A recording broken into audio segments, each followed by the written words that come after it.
Salve María, el podcast católico en español de los Heraldos del Evangelio.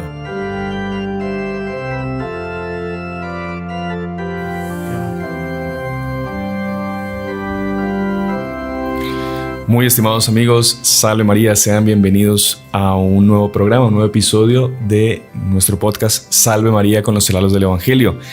Estamos una semana más con ustedes y hoy tenemos un programa un poco especial, un poco diferente. No se asusten por este vaso que tenemos acá, pero hoy vamos a hablar de un tema que mucha gente tiene muchas dudas. Sí. Y mucha gente malinterpreta algunas veces la escritura, o mucha gente a veces no sabe qué responderle a los protestantes cuando nos acusan a los católicos de que todos somos unos borrachos.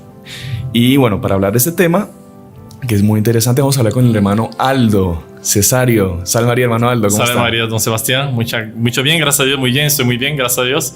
La primera vez que puedo participar aquí de un podcast, me quedo muy contento de poder estar aquí. Siempre estoy acompañando el canal. Parece que no, pero sí seguimos acompañando el canal. Y creo que va a ser interesante para las personas poder entender un poquito más sobre este punto y poder distinguir algunas cosas de otras, para que no quede todo a veces una visión como si fuese una nube, sí, una nube en que nadie sabe bien qué está pasando, qué no pasa, y prefiere creer, a veces con preconcepto, que todo es malo. Claro, para los que no conocen bien al hermano Aldo, él es de Brasil, por eso escuchan el acento un poco, un español muy bueno, pero todavía con algunas cositas por mejorar, pero habla muy bien el español, hermano Aldo. Cualquier cosa yo le voy también diciendo. Sí, por favor. Para que la gente entienda bien. No vaya a ser que usted dice algo que la gente no entiende mejor y ser borracho es lo que queremos todos. No. Entonces vamos a tratar de que se entienda bien. Pero el hermano Aldo, él, entre las 1000 cosas que sabe hacer, porque él tiene muchas capacidades, él también es maestro cervecero certificado. Sí. Y el hermano Aldo en Brasil era de los que hacía las cervezas en los heraldos. Sí. Para los que no saben, los heraldos, así como en muchísimos monasterios en el mundo de varias órdenes, producen cerveza propia. Sí. Y el hermano Aldo pues estudió, profundizó, y se puede decir que él fue de los pioneros en hacer la cerveza en los heraldos. Sí. Y de verdad que es una cerveza muy buena. Yo soy testigo de eso. Así que, hermano Aldo, pues gracias por acompañarnos y vamos a hablar de este tema que es muy, muy, muy interesante. Pero antes, para poder brindar y tomarnos nuestra cerveza, hay una bendición del siglo XII que dice lo siguiente: nuestro auxilio es el nombre del Señor, que hizo el cielo y la tierra. El Señor esté con ustedes y con tu espíritu. Esto lo diría un sacerdote normalmente, claro, pero el padre Íñigo está de viaje, así que lo lamento. Oremos. Bendice, Señor, esta cerveza que te has dignado a producir con el mejor grano, que sea un remedio saludable para la raza humana, y concede por la invocación de tu santo nombre que quien beba de ella pueda obtener la salud del cuerpo y la paz del alma. Por Cristo nuestro Señor. Amén. Hermano Aldo, salud por todos nuestros seguidores y los que nos están acompañando. Pero sabe que antes de entrar en el tema, esto de brindar es muy interesante, porque había leído que antiguamente, ¿no?, cuando se reunían las familias para alguna fiesta, alguna celebración católica por lo general, siempre se le deseaba el bien, se le brindaba por la salud de alguien, de la persona que estaba siendo celebrada. Y el hecho de tocar las copas recordaba el sonido de las campanas de la iglesia. Qué interesante. Y las campanas se tocan ¿para qué? Para expulsar a los demonios. Eso es una de las funciones que tiene. Claro. Entonces, claro, brindando por esa persona, se le deseaba ese bien y como que se exorcizaba o se alejaba todo ese mal que quisiera estar pues interrumpiendo esa celebración. Así que bueno, que sean expulsados todos los demonios que nos quieran molestar. Bueno, hermano Aldo, yo quería entrar primero en la parte, pues, vamos a decir, ¿qué dice la iglesia sobre el tema de tomar alcohol? Sí. ¿Tomar alcohol, beber alcohol, es pecado o no es pecado? Así de simple vamos a responder. Sí. ¿Es pecado o no es pecado? Es una pregunta muy interesante porque... primero porque ya estamos tomando aquí cerveza, sí. Entonces... No voy a decir que sí porque estamos fritos. No, ya decir, sería un confesionario, un cura decirlo a un sacerdote y no a ellos. Pero no, de sí, tomar cerveza no es pecado, no hay problema ningún. En el catecismo de la Iglesia Católica cuando trata del quinto mandamiento, deja bastante claro que el problema son los excesos. Sí. De muchísimas cosas, claro que hay sustancias, y no vamos a tratar hoy aquí, en que cualquier uso es pecado. Claro. No hay duda. Pero en el caso del alcohol es muy interesante que el catecismo habla sobre la templanza, Sí. la forma como usar. Entonces es muy interesante, incluso, se me deja, yo traje esta parte porque es interesante leer, que trata sobre la templanza. Dice, el punto, quien quiere buscar después, Catecismo de la Iglesia Católica, punto 2290. La virtud de la templanza conduce a evitar toda clase de excesos. Eso es muy interesante. Cualquier exceso es malo. Sí. Entonces, por ejemplo, primer punto que él puso, el abuso de la comida. Nosotros solo sabemos que la comida es necesaria. Incluso nuestro Señor dice, ni solo de pan vive el hombre, pero también de pan. Claro. Ahora, si un hombre abusa de eso, está yendo contra el quinto mandamiento. Y tampoco se deja de comer, está contra el quinto mandamiento. La cosa es la templanza. Eso es bastante importante. Entonces, del abuso de la comida, del alcohol, ahí entra el punto que estamos. Sí. Si hay un abuso, y ahí vamos a tratar, espero que tratemos con ellos, ¿qué es el abuso? ¿Cuál es el problema del abuso? Y como estamos tratando del alcohol propiamente, pero de otras cosas, como dice, de las medicinas. Ese también es un punto que trata el catecismo. Hoy en día el mundo incluso ya trataron sobre este tema aquí en un podcast que hablaba sobre el Dios de la salud, Sí. que es un Dios pagano. Dios bios, que es pagano. Y este culto a la salud también puede destemblar la persona. Claro. Entonces, no tomar medicina nunca, malo. Quedar adicto y pasar en punto de templanza a pensar que el cuerpo es un Dios, también es malo. Por ejemplo, un exceso de ejercicios, un tipo que va al gimnasio de las 24 horas, 10, 12 horas, puede llegar a estar teniendo un exceso Claro. de ejercicio, una falta de templanza, y puede estar haciéndole mal a su cuerpo también. A su cuerpo, sí. Claro. Por un objetivo quizá de vanidad o lo que sea, en fin. Es que es interesante porque cuando uno ve las cosas, y vamos a tratar también sobre eso, que nuestro Señor dio al hombre, el hombre es cuerpo y alma, y el objetivo del hombre es estar feliz, contento en la tierra, servir a Dios con alegría. Eso es importante saber, nadie va a servir a Dios con tristeza, servir a Dios con alegría y después ir al cielo. Claro. Y ahí en el cielo completar su vocación, su misión, que es un tema más, pero que sea, esa es la vida del hombre en la tierra. Entonces, nuestro Señor Jesucristo curó tanta gente aquí en la tierra. Entonces, cuidar de la salud es bueno, pero tiene un objetivo. Y ahí que muchas veces entra el problema, que las personas no tienen claro el objetivo. Si el objetivo de cualquier cosa, comida, bebida, medicina, o como dice aquí que quería tratar, sobre la velocidad, Sí. sobre cualquier uno de esos puntos, si no tiene claro que nuestra vida es el cielo, ahí empieza a caer en la destemplanza. No sé si así se dice, destemplanza. Sí, o sea, no sé si existe la palabra, pero... Sí, pero son los sí. excesos para cualquiera de los dos lados. Se que son pierde ese malos. equilibrio. La El templanza equilibrio. es ese equilibrio de la virtud. La virtud está en el medio, en ser equilibrado en las cosas, ¿no? Entonces, que continúa aquí, perdón.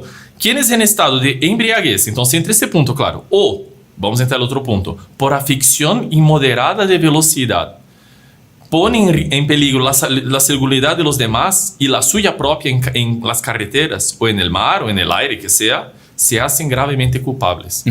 Pero digo eso porque a veces una persona piensa, claro, si estoy corriendo a 220 kilómetros por hora, no tengo duda que estoy cometiendo un pecado grave, porque puede pasar a alguien, puedo chocar, el equipo no va a aguantar. Pero si estoy a 80 por hora, no hay ningún problema. Nadie va a decir, mira, cuidado, va a entrar en un carro, se va a matar. No es así. ¿Y por qué una persona con vaso de cerveza ya le van a pensar, no, es malo, va a cometer un pecado porque abrió una botella de cerveza? Entra más o menos la misma cosa. Claro. Y a los ojos del mundo, nadie ve malo una persona entrar en un auto y salir manejando para hacer sus cosas, ir a la iglesia o ir a hacer compras o cualquier cosa. Pero claro, en una carrera sería malo. ¿Y por qué con la cerveza tiene esta visión? Sí. Que es una visión... Pasa que también, hermano Aldo, yo creo que es un tema de cultura en nuestros países, porque, por ejemplo, usted va a Europa, a Francia, a Italia, a España, es muy normal que toda la gente, tanto para acompañar el almuerzo como la comida, se tome una copa de vino o dos. Usted ve en España, es muy común, gente que va de un lugar a otro, para en un bar, se toma una cervecita fría, se come algunas tapitas y sigue. Y nadie lo ve como algo raro. Aquí en nuestros países, lastimosamente en la cultura, existe esa idea de que no, existe la idea y también hay mucha gente que lo hace. Eso sí, que eso está malo. Que el hecho de sentarse a tomar una cerveza o sentarse a tomar, la persona tiene que tomar hasta el punto en que tiene que caer ya que no puede aguantar más y que cae borracho. Ahí sí está mal. Claro. Pero es por el exceso. O sea, no, el problema no es el uso, es el exceso, el mal uso. Exacto. Y ahí está el punto. Entonces, lo que hay que hacer es cambiar, primero que todo, en nuestra sociedad, por así decirlo, la idea de que yo voy a tomar hasta caer. Eso está mal. Eso está pésimo. Sí. Pero tomarse una cerveza, aquí como estamos haciendo nosotros, no tiene absolutamente nada de malo. A no ser, evidentemente, hay digamos, unas variantes que vamos a entrar después. Claro. ¿No? Pero es interesante que usted dice de cultura, porque imagínense ustedes ahí, no sé cómo va a ser aquí en Centroamérica, pero de Brasil conozco un poco más. Imagina que son jóvenes, acabaron de cumplir 18 años y salen para la noche para una comida. Y ahí todos empiezan a pedir, no, yo quiero una no sé qué, una vodka, no sé qué, yo voy a tomar 3 vasos, me voy a tomar 4. Y un joven dice, ustedes van a tomar, no, yo voy a tomar jugo de limón. Él, de entre los otros, va a quedar como una persona, pero es un flojo, es un, no sé, horrible. Y ahí se nota el objetivo por lo cual están tomando. Claro. No tiene objetivo ningún de llevar al cielo. No tiene objetivo ningún de estar en este ambiente para uno hacer bien a los otros, estar contentos, felices, convivir como hijos de Dios. No, el objetivo es otro. Es un objetivo cultural, como usted mismo dijo, y que lleva a los excesos. Claro, no hay una alegría en compartir con los amigos, porque ¿qué pasa? Para un deleite, uno puede estar solo en su casa. Hay gente que puede estar solo en su casa jugando videojuegos y está deleitándose pero no está alegre compartiendo con otros. No. En cambio, tomarse, no sé, una copita con alguien para conversar, para recordar alguna cosa bonita, eso es algo completamente legítimo y puede causar una alegría verdadera, ¿no? Y es una cosa buena. Buena, exactamente. Buena. No es una cosa neutra, es una cosa buena. Sí. Muy interesante.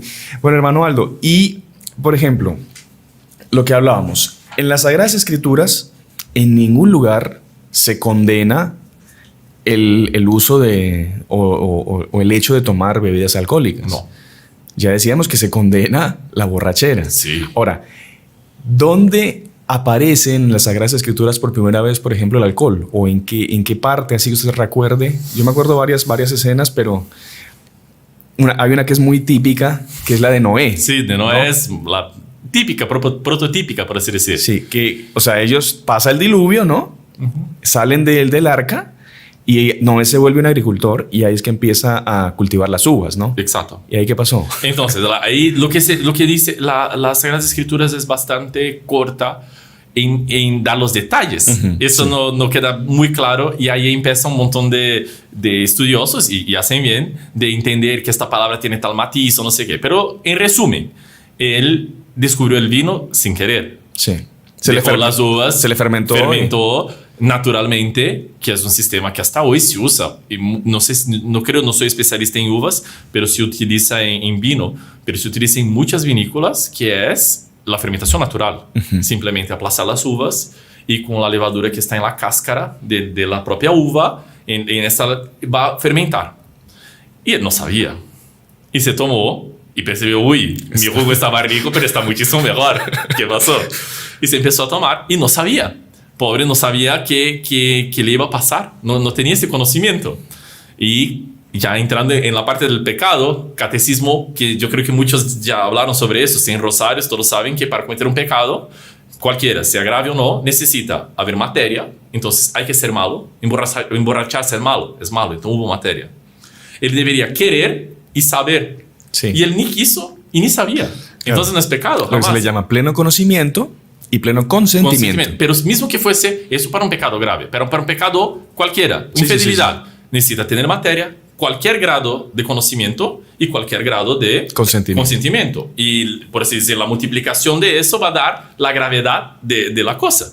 Y él no sabía, entonces no tuvo culpa ninguna delante de Dios. Pero ¿qué pasó? Fue eso, que estuvo borracho mismo, y quedó en una situación vergonzosa. Ajá. Él quedó desnudo, cuenta la escritura, y tirado en el piso borracho. Y sus hijos lo descubren así. Y es una situación, y eso es interesante tratar, que es una situación bastante fea.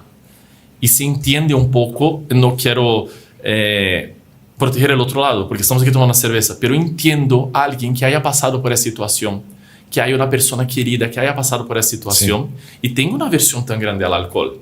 Claro. Porque es una situación muy fea. Sí. Imagina los 3 hijos, ver el papá, que yo creo que tampoco ellos sabían qué pasaba, y ver el papá en esa situación. Entonces es una situación... Claro, que hubo algunos, o sea, creo que eran 2 que lo cubrieron, ¿no? Sí. Y hubo un tercero que se burló de él, ¿no? Sí. Y Dios castigó... Y lo castigó a él y su descendencia. Claro, Dios no castigó al que se emborrachó, No. sino al que se burló. Al que se burló de él. Noé. Claro, ¿por qué? Era su papá. Porque primero era su papá y después Noé, como usted dice, no había cometido pecado. Porque él no sabía lo que estaba haciendo. Y mismo, eso es interesante, y mismo que hubiese cometido pecado, es una situación vergonzosa y que no hay que tratar con graciosidad. Sí. Yo veo un borracho en la calle y me voy a burlar de él. Es una situación fea. Pobre hombre. Eso es feo. Sea por su culpa o no sea, es una situación fea. Y que muchas veces las personas tratan de forma graciosa para disminuir un poco la carga. Pero no es bueno, es feo.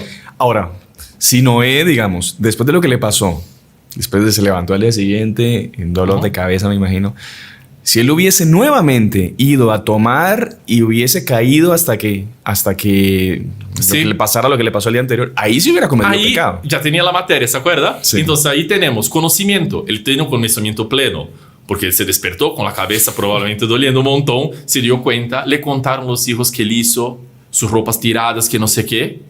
Y ahí tendría el tercer punto, la plena voluntad. Ajá. Y ahí sería materia, ahí sería grave incluso. Sería un pecado grave. Sería un pecado. Eso es interesante también, un punto a tratar, que es para cuando alguien pregunte, y ahí ya vamos a entrar, no sé cuándo quiera, pero en el punto, ¿cuándo es peligrosa la bebida alcohólica? Si es la cerveza o cualquier cosa. Sí, cualquier bebida, sí. Es que en la doctrina católica nosotros tenemos definición de 2 cosas muy interesantes, que es una ocasión próxima de pecado y una ocasión próxima de tentación. Sí. Eso es bastante interesante y nos puede dejar claro muchísimas cosas. Entonces, los que están viendo aquí el podcast, si yo no soy muy claro, pongan preguntas porque eso es, o más porque no es mi lengua materna el español, pero es un punto que hay que tener muy claro y puede resolver un montón de problemas de conciencia de mucha gente.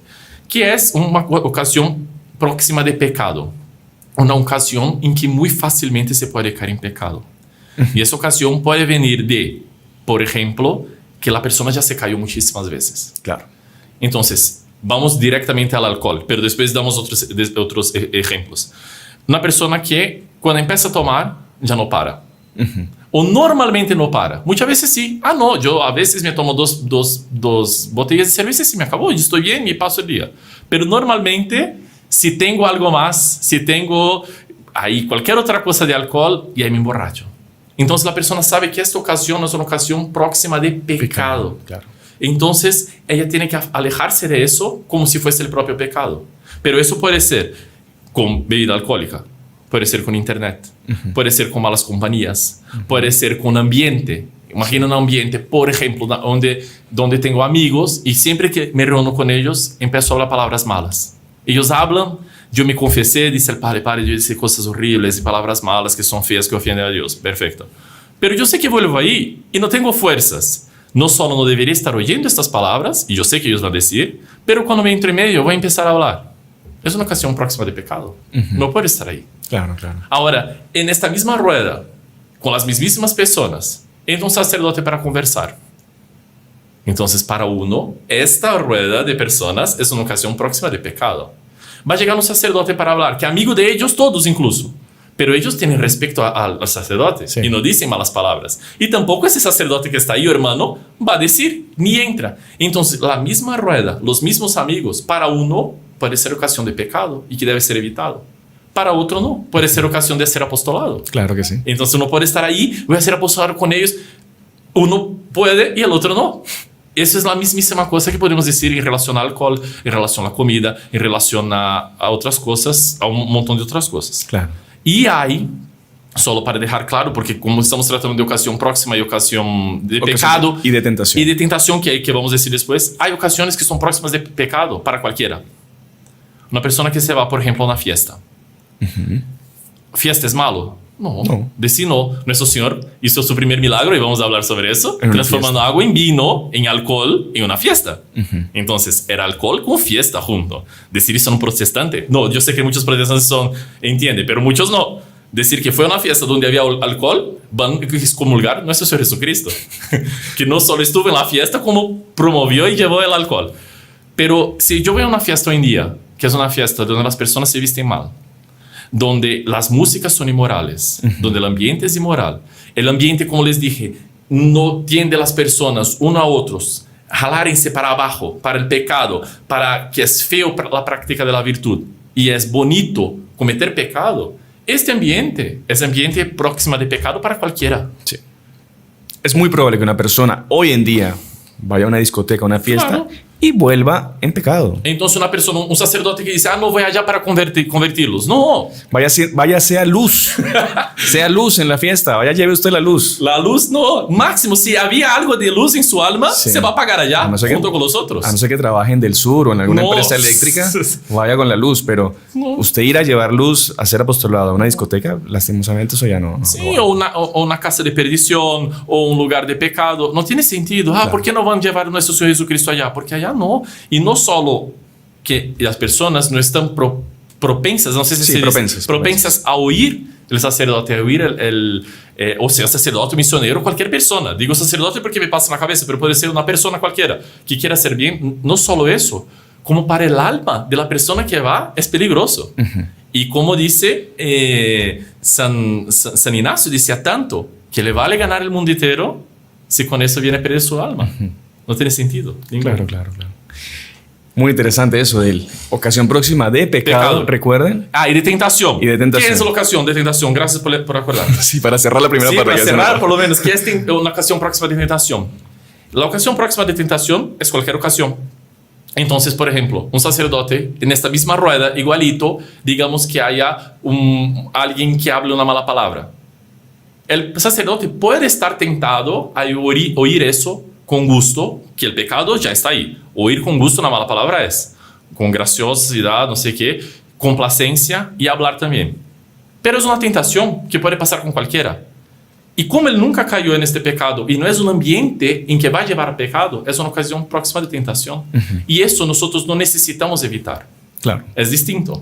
O sea, hoy en día salir a la calle es una ocasión próxima de tentación. Sí. Usted le puede pasar cualquier cosa. Estar solo en casa. Estar solo en casa también. Ocasión próxima Tener de un tentación. celular es una ocasión próxima Próxima de de tentación. tentación. Ya Y- entrar a internet ya es una ocasión próxima de pecado. Sí, claro. Pero el hecho de yo cargar, o sea, es, Sí, es, claro. una, es una diferencia muy interesante que hay que... la gente Entonces, tiene que las ocasiones próximas de tentación, por ejemplo, estamos aquí nosotros dos, usted Sí. y yo, estamos aquí y solamente tenemos esas dos botellas, pero digamos que tuviésemos muchísimas más. Es una ocasión de tentación para mí y para usted, Claro. de tomar mucho. Pero tanto usted cuanto yo ya pasamos muchas veces por esta ocasión de tener cerveza Y nos supimos moderar. y nos subimos a moderar. Esa fue la...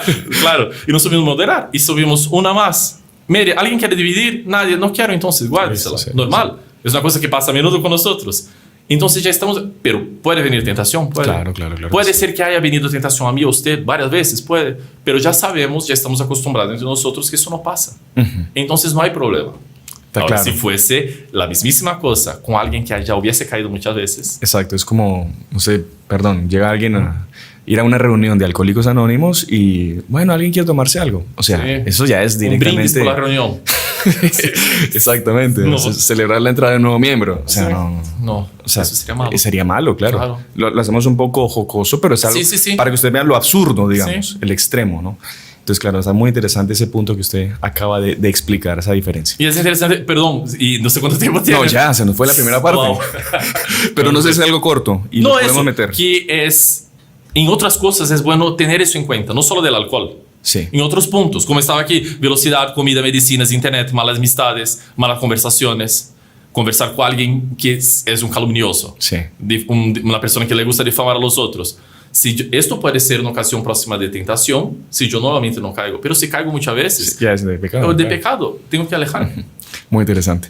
Bueno, hermano Aldo, vamos a la primera pausa del programa, Sí. Y cuando volvamos, quizá entramos un poco más en temas de la Sagrada Escritura y ya entramos quizá en el origen de algunas bebidas y cervezas monacales, que es el tema pues que Perfecto. usted más Con gusto. conoce. Bueno, ya regresamos. Salve María. Salve María.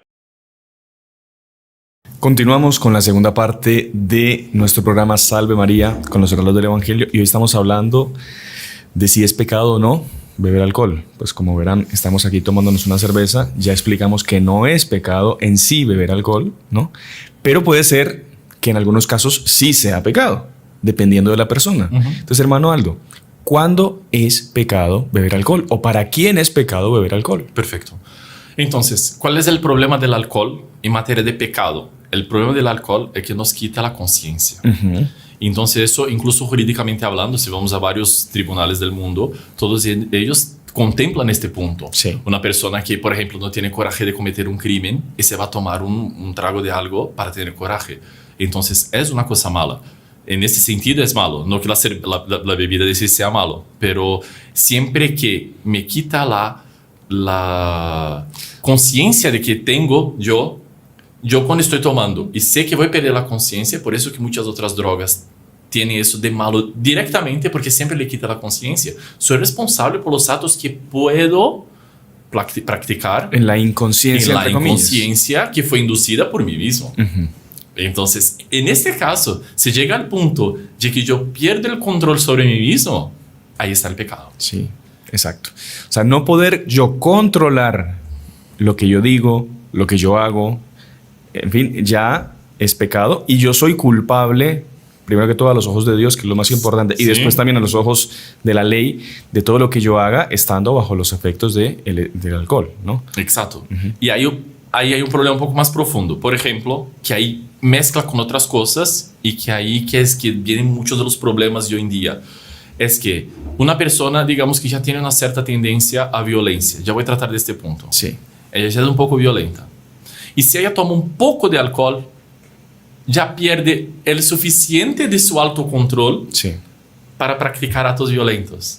Entonces, para él, un poco de alcohol, por más que no se emborrache, lo va a llevar, no por el alcohol, por el pecado de emborracharse, pero el pecado de perder un poco su control a un pecado. Entonces, para él, incluso eso es vetado.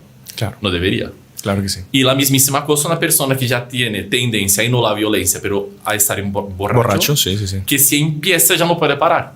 A ese también no puede. Exacto. Así como una persona que tiene diabetes no puede comer azúcar. Una persona que tiene presión alta no puede comer sal.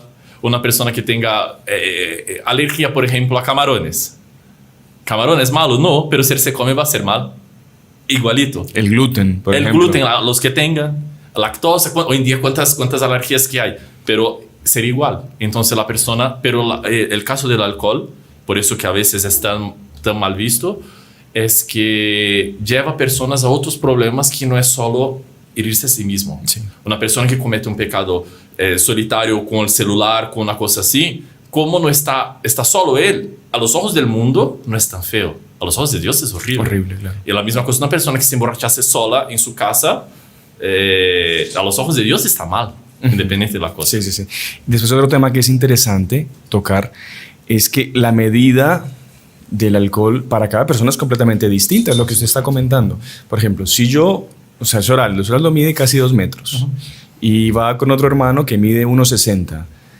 Evidentemente, el aguante que va a tener uno y el otro van a ser aguantes completamente distintos. Quizá para el hermano al tomarse 3, 4 cervezas no es nada y para otro hermano tomarse medio vaso ya es complicado. Entonces cada uno tiene que medirse. Ahí ya, después de la cuarta, digámoslo así, ya entra otro tema que es el tema de la gula. ¿No? Bueno, ahí sí, claro. Ahí es otro pecado. Puede ser que el hermano Aldo se tome 20 cervezas y no le pasa nada, pero ya puede estar cayendo en pecado de gula, claro. Porque ya no es un tema de que se está sacando la sed o que se está alimentando, ya es otra historia, ¿no? Sí, exacto. También es bueno diferenciar eso. Y otra cosa interesante también, si hablamos de una visión errada, y ahí podemos decir una visión puritana, protestante, generalizando un poco, tampoco digo que todos los protestantes piensen así, pero hay esta visión muy fuerte que el alcohol de sí es malo, pero hay una cantidad que Dios tolera, y no es eso. Ajá. Eso es muy importante saber. No, es que el alcohol es malo, pero si tomo solo un poquito, Dios se enoja solo un poquito, entonces no hay problema. No es así, absolutamente no es así. El problema es estar ahí acercándose, ni voy a decir pasar, pero el problema es acercarse de la falta del control de la propia conciencia y de sus actos. Exacto. Bueno, yo creo que está claro. Sí. Cualquier problema dejen escrito ahí en los comentarios y bueno, hermano Aldo se compromete a responder. Temas ya morales de cada uno con el alcohol. Estábamos hablando de el primer, bueno, ya volviendo a las Sagradas Escrituras, que el primer milagro que hizo nuestro Señor, o mejor dicho, como Él se presenta a la vida pública, es en una fiesta. Una fiesta. De cumpleaños, iba a decir, no, de bodas, en las bodas de Caná, y Él hace un milagro que es transformar agua en vino, y que fueron creo que 600 litros más o menos, de agua que Él transformó en vino, y seguramente fue el mejor vino de la historia, dice nuestro Supremo San Juan, pero tiene una peculiaridad, que ese milagro Él lo hace, dice la Sagrada Escritura, cuando ya estaban bebidos en la fiesta. Sí. Y es la propia Nuestra Señora, claro, hay toda una otra explicación de que ella, pensando más en la Eucaristía, de que nuestro Señor ya, digamos, hiciese ese milagro. Eran muchas profundidades, claro, pero una de las profundidades, sí dijo, se acabó el vino. Se acabó el vino, exactamente. Quizá el objetivo final de ella era eso, la Eucaristía, claro. Pero también ella promovió a que nuestro Señor hiciese ese milagro para que hubiese más vino en la fiesta y no se acabase pues la celebración, ¿no? Exacto. Entonces, ¿por qué nuestro Señor había querido hacer eso? Eso demuestra también de que no hay ninguna maldad en tomar alcohol, claro. Es interesante, San Agustín analiza eso con bastante profundidad y de una forma muy, muy interesante. Ajá. Y que para nuestros ojos tal vez más modernos a veces un poco graciosa. Sí. Pero analiza porque hoy en día 600 litros son 800 botellas en un fin de fiesta. Es una cantidad enorme de vino. Uh-huh. Pero una cosa muy bonita que nos dice nuestro fundador, Monsieur Juan Clá, es que él creía que este vino venía lleno de templanza. Qué interesante. Que la persona ya estaba por ahí, tomó bastante. Y es interesante, eso San Agustín comenta. ¿Por qué acabó el vino? ¿Porque hicieron mal el cálculo? Probablemente no, porque eso se calculaba, era muy común. Es porque se tomaron mucho. Probablemente. Sí. Puede ser que haya sido mal el cálculo, pero San Agustín dice eso. Probablemente se tomaron demasiado. Sí. Y al tomar demasiado, ¿quién les da más 800 botellas? Entonces, antes de todo, hay que saber que si nuestro Señor Jesucristo hizo eso, Él no puede cometer pecado. Ni si quisiese, nuestro Señor no puede cometer un pecado, practicar un pecado. Entonces, no fue pecado, absolutamente. Pero que nuestro Señor decía que mucha gente empezaba a tomar y empezaba a sentir templanza. ¡Wow, qué vino bueno, qué rico! Ah, bueno, voy a dejar mitad de esta copa. Qué interesante. Sí, es interesante, porque es un vino de nuestro Señor Jesucristo, claro, que debe de llevar a la virtud. Claro. Y este vino tiene un montón de explicaciones y una de ellas es eso, que a veces en el final de la fiesta nuestro Señor deja lo mejor. Y por eso, por ejemplo, refleja es un símbolo de nuestra fe en el reino de María. Uh-huh. Que cuando uno piensa que está acabando la fiesta, que está acabando el vino, que es es decir, el fin de la humanidad, la gracia ya está cada vez menos, la virtud cada vez menos, la pureza cada vez desaparece, Él va a dejar para 600 litros, 800 botellas para el final, que simboliza el reino de María, claro. Pero volviendo al asunto prácticamente, San Agustín comenta eso, no puede ser pecado. Entonces, tomar vino, estar contento, estar en una fiesta y tomar unas botellas de vino, unas copas que sea de vino, nunca jamás saliendo de la conciencia que ya decimos. De las medidas. De las medidas, no puede ser pecado. Muy interesante. Porque hizo eso nuestro Señor. Y otra cosa además, que ya viene el siguiente punto, que es el tema de que nuestro Señor quiso valerse del vino, uh-huh, una bebida alcohólica, para justamente dejaron la Eucaristía. Exacto. Para utilizarla para la transustanciación. Que ese pan y ese vino, que él, desde la última cena y hasta los días de hoy se repite la Santa Misa, él quiso utilizar esa bebida para él quedarse con nosotros y quedarse con nosotros como alimento, para que nosotros lo podamos consumir. Así que imagínense, es algo sacramental. Y es interesante todo el ambiente. Usted imagina la Santa Cena, todos alrededor de nuestro Señor, hablando del reino de Dios, y con alegría, tomándose un vino, uh-huh, comiendo rico y hablando con vistas al sufrimiento, porque nuestro Señor iba a sufrir la cruz. Uh-huh. Entonces, sabiendo de eso, pero Él quería un momento de alegría. Él volvió del huerto cantando. Entonces, entonces era un cántico de alegría, cántico de Pascua. Esta visión que también muchas veces se dice de los protestantes que no hay que estar siempre triste, hay que siempre... No es así la vida. Y eso no atrae las cosas. Y Dios no quiere eso. Quiere una alegría vuelta al cielo, sin jamás dejar la visión de dos cosas que nuestro Señor hace en la Santa Cena. Primero, el servicio, que le lava los pies a los apóstoles. Entonces, sin querer ponerse como el fin último aquí, la alegría y la comida y emborracharse, no. Servir a los otros. Y después, con vistas a prepararse para los sufrimientos y prepararse para la vida eterna. Muy interesante también. Eso está, ahí está. En el punto que usted dice de los protestantes, de la tristeza, se refiere más a las ideas más calvinistas. Sí, eso, en ese sentido. Porque hay muchos protestantes de pare de sufrir y no sé. Bueno, y todo el tema de Lutero también, que Lutero era soltarse por entero y bueno, justamente disfrutar entre comillas de todos los bienes de esta tierra hasta saciarse. Tanto así, la muerte de él fue una cosa horrible, ¿no? Murió, se le explotó el vientre de tanto que comió. Horrible. Pero se ve la destemplanza para los dos lados. Exactamente, la falta de templanza. La falta de templanza de los dos lados. El lado que una tristeza, una amargura y que nada, uno no puede ser contento, que es un pecado, y del otro lado gozar de los bienes de la tierra sin límite. Sin límite y sin tener principalmente los ojos vueltos al cielo. Perfecto, hermano Aldo. Pasemos, porque ya se nos va a acabar el programa.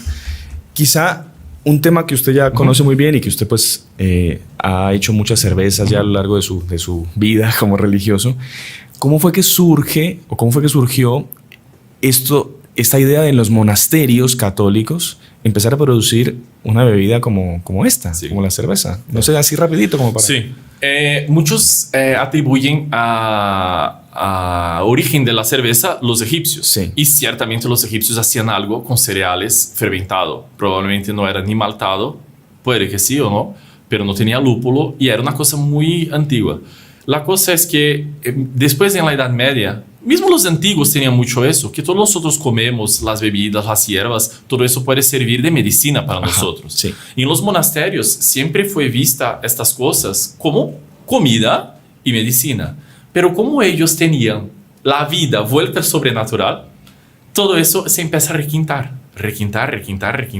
Entonces en el año 800 y tanto, un monje Abelardo tiene su primer escrito hablando sobre lúpulo y cebada. Entonces, la primera vez que aparece la palabra lúpulo.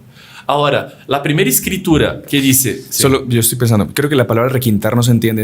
Perdón. Como a perfeccionar. Perfeccionar, sí. Entonces, perdón, volvamos. Mejorar, no, gracias. Sí, porque ellos también... Porque si una gente requintar... Requintar, no. Mejorar, perfeccionar y tener esa visión de dejar las cosas más sublimes. Ahí sí. Abelardo, perdón, volvamos. Entonces, monje Abelardo pone... Pero Santa Hidelgarda, que es una de las santas patronas de la cerveza, del lúpulo, ella es la primera vez donde hay un escrito sobre cerveza y sobre lúpulo. Y es un libro donde trata sobre las cosas naturales y trata como una medicina para los males del cuerpo y trata como una medicina. Hasta hoy una cerveza que es una cerveza que sigue la idea que ella tenía de cerveza, de Santa Hidelgarda. Hasta hoy quieren replicar esta receta. Pero ella daba una especie de receta de cantidades o simplemente... Ella tenía un montón incluso de cerveza. Ya. Ella tenía, es muy pintoresco, sería interesante un día traer y sobre las cosas de ella. Por ejemplo, tenía pastel de la felicidad. Interesante. Pastel de la felicidad. Sí, una receta de la persona que estuviese un poco triste, no sé qué, hacer este pastel porque el trigo tal traía no sé qué y aumentaba la alegría. Y hoy estudiando, hay muchos estudiosos de Santa Hidelgarda, demuestran que las cosas que ella tenía, que ella sabía, estaba muchísimo avanzada en su época. Claro. Y que hoy en día se prueba que sí. Como por ejemplo, nosotros sabemos que el chocolate, cuando se come, estimula la producción de serotonina. Y la serotonina tiene un papel en la alegría también del cuerpo, y dentro de un montón de otros papeles. Pero ella ya tenía cosas de esas en el año 1000.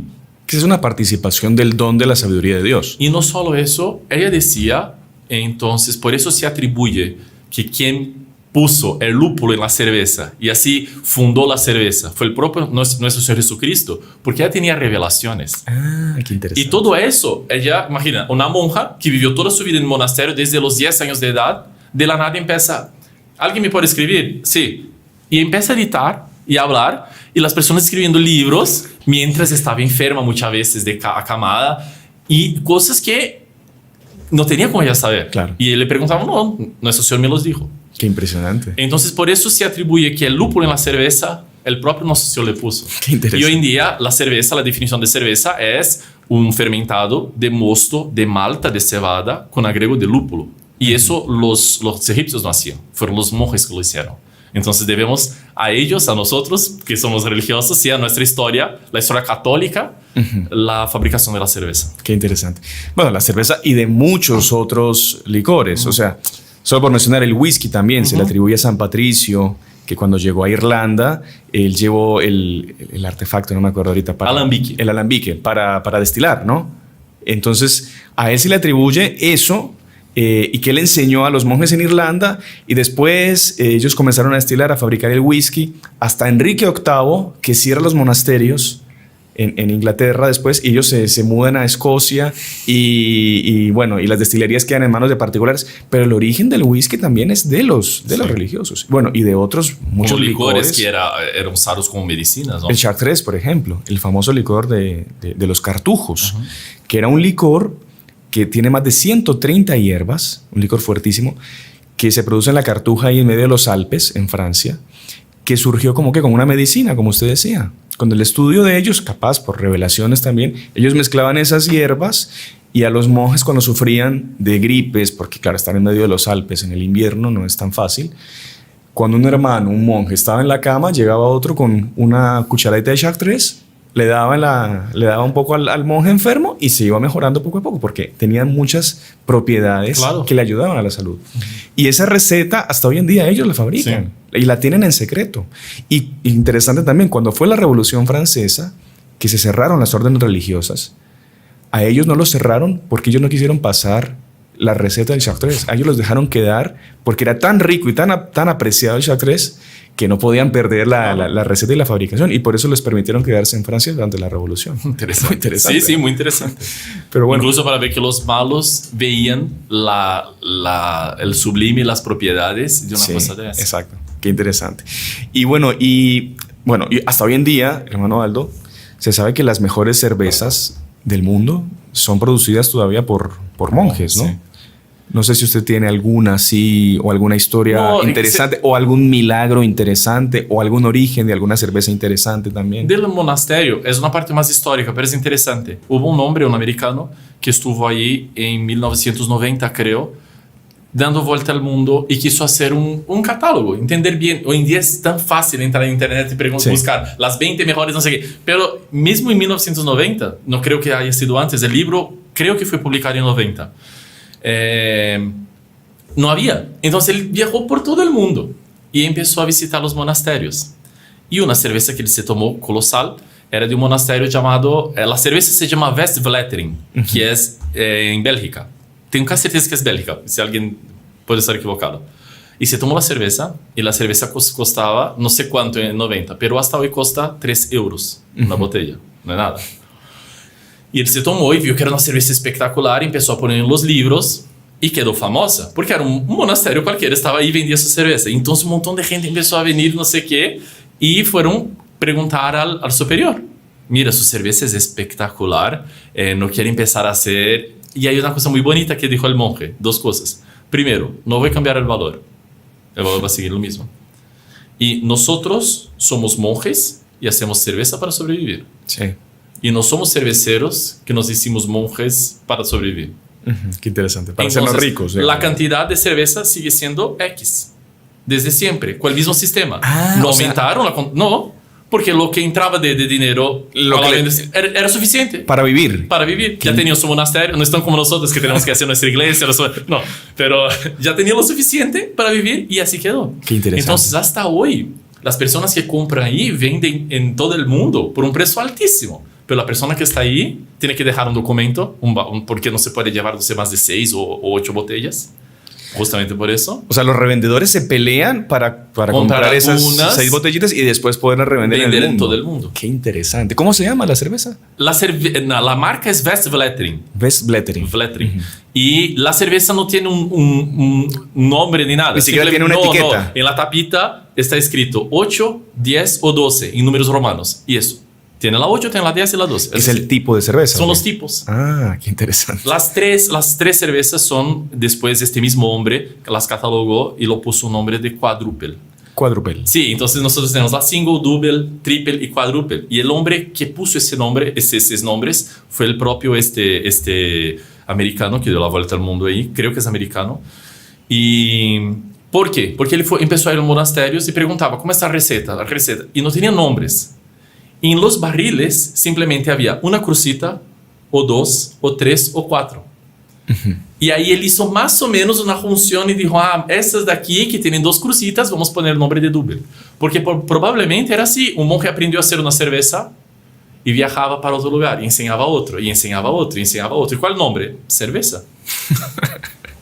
Qué interesante. La cerveza 2, sí, entonces ponía 2 crucitas. Con un desapego completo, claro. Absoluto. Es interesante también que usted me había contado que muchos monasterios durante la cuaresma lo único que consumían era cerveza. Sí. No comían absolutamente nada más. Nada. Incluso está la famosa cerveza la Salvator, ¿no? Sí, la Salvator tiene una historia muy bonita y es interesante comentar, que es no solo en la cuaresma, pero cuando muchos monjes que hacían una penitencia. Ajá. En la Salvator la historia cuenta que el superior estaba en esta ciudad y estaban con una peste cualquiera, no sé qué era, una enfermedad, y todos estaban sufriendo mucho. Y él dijo, no voy a comer nada hasta que eso pase. Entonces vivió de cerveza. Fue por una penitencia. Por una penitencia. Sí, porque es una penitencia. Un ayuno, en realidad. Un ayuno completo, sin comer nada. Nada sólido. Nada, solo cerveza. Entonces es una penitencia. Sí.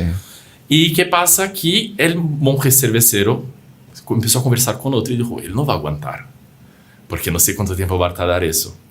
Claro, no es que se tomaba 10 cervezas por cada... No, y mismo que tomase 20, no vas hacia después de 4 o 5 días. Sí, sí. Viene el hambre. Entonces, como siempre, un monasterio con templanza, un hombre que tenía la visión sobrenatural, va a tomar lo necesario. Y así estuvo. Y tomaba. Pero dijo, le va a quedar débil, no va a aguantar. Entonces, entró en coordinación con alguien más y empezaron a hacer una cerveza 2 veces más fuerte. Y por eso empezó a llamar Doppelbock. Bock porque Bock en alemán es bode. Buey. No, bode. Cabro. Bock sí. es cabro. Sí, sí, sí.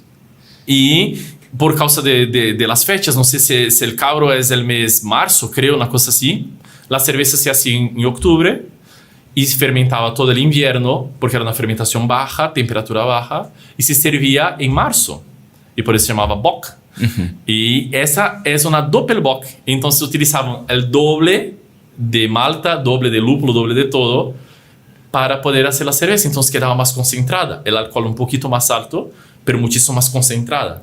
Como si fuese un pan líquido en realidad. Sí, ¿no? Claro. Y es bien rica. Y es una cerveza que no es difícil de encontrar. Paulaner Salvator.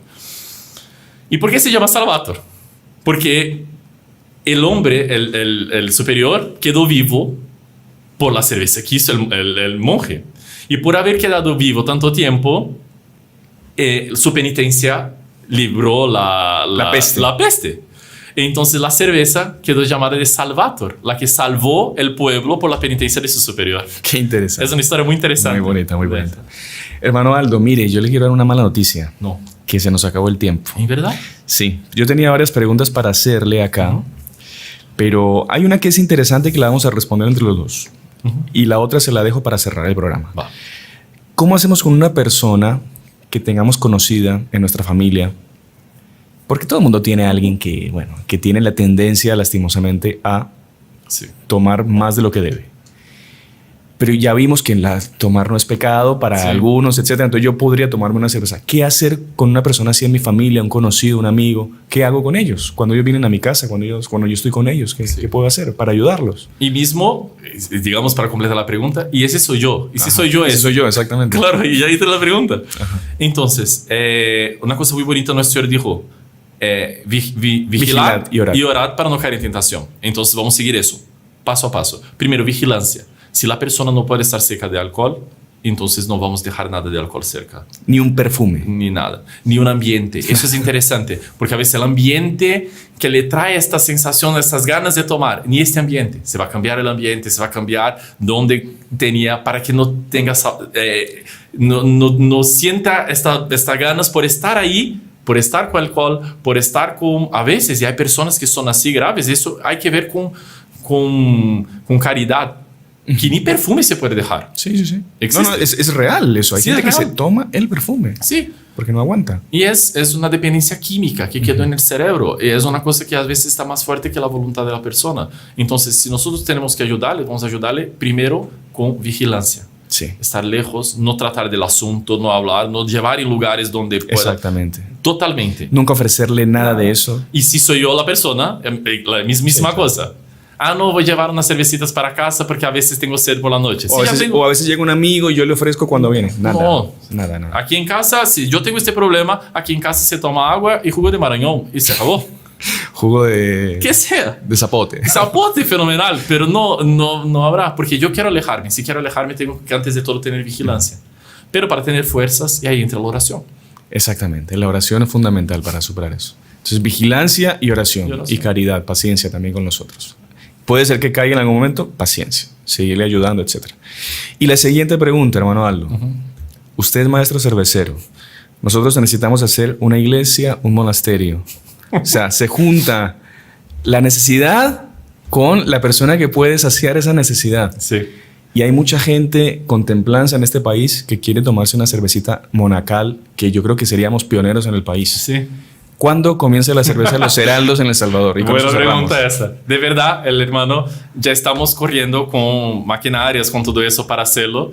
Y pedimos a los que están aquí acompañando a nosotros que recen para que salga, porque ya estamos vigilando, estamos detrás de las máquinas, de todo, porque es una cosa relativamente compleja. Ajá. Porque hay varias fases y todo eso, y eso no sería un podcast católico, sería un podcast de química para explicar cómo se hace, no viene el caso ahorita, pero estamos haciendo, y el objetivo es ese, llevar a las personas, primero, tomar una cerveza que fue hecha con vista sobrenatural, sí, con amor de Dios.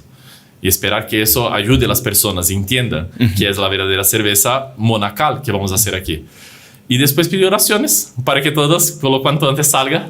Yo quiero mucho, a mí claro me gusta tomar cerveza, pero de verdad me gusta muchísimo más hacerla para los otros, ver los otros contentos por tomar, que tomar la cerveza. Entonces tengo muchísimas ganas y dejo a nuestros amigos que nos acompañan esa promesa que en breve, y a veces, y quizá muchísimo breve, vamos a empezar a hacer nuestra cerveza aquí de los Heraldos en El Salvador. Bueno, hermano Aldo, muchísimas gracias. Nos despedimos de los que nos acompañaron y para demostrar nuestra templanza, vamos a brindar con la misma cerveza que empezamos. Una cervecita nos tomamos. Salud, hermano Aldo. Salud. Muchas gracias por todo. Salve María, queridos Salve amigos. María. Y si le gustó el video, no se olvide de inscribirse en el canal, dejar su like y activar las notificaciones en la campanita para no perderse ningún video del canal. Comente y comparta con sus amigos y familiares.